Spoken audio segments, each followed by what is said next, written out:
out of here, Hotel de Ville, on the right-hand side, and that brings you to the Hotel de Ville. So, once again, you've got the Hotel de Ville there, Rue de Renard, which takes you up to the Georges Pompidou, and this is Rue de Rivoli.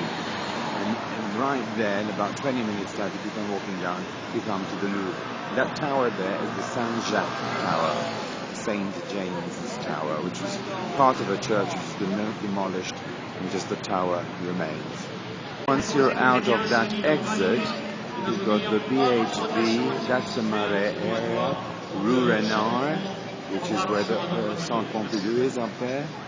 This stuff is not usually here in the middle, it's a big square. This is the Hotel de Ville, the town hall.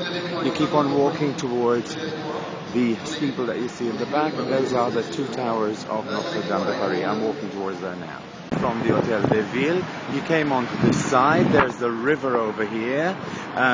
Basically Notre Dame is just across there. This is the Seine, and this is the island de la Saint-Louis.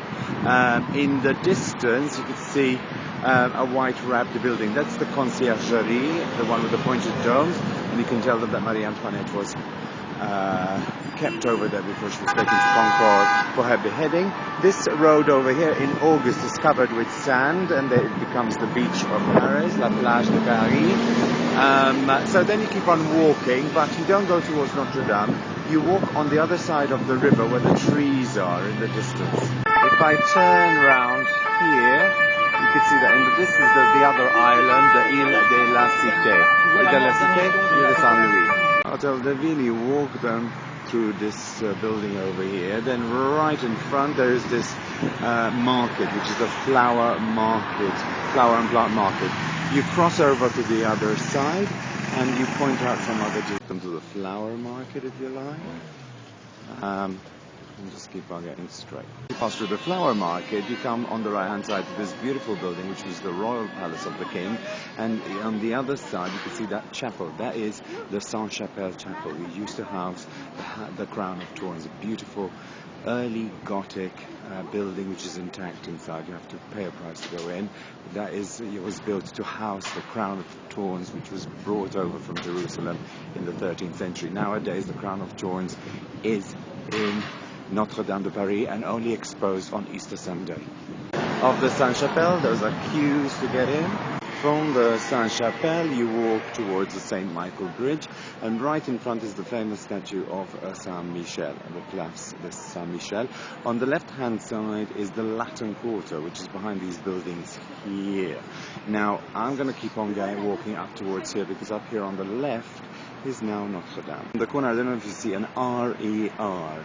That's the entrance of the metro, but also the train system, and that's very good because 4 stops or 5 stops away from here is Champ de Mars, which is where the Eiffel Tower is.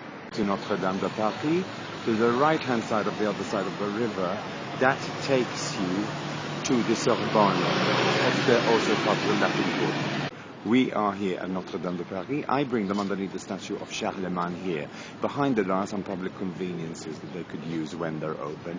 You talk a bit about Notre Dame, Victor Hugo, the building, 800 years old. You talk a bit about Charlemagne, how important he was for establishing the schools, etc. And then they've got free time, basically. And meeting point is underneath the statue of Charlemagne. They could go back to where they came from, or otherwise they could go to the Latin Quarter, which is behind there.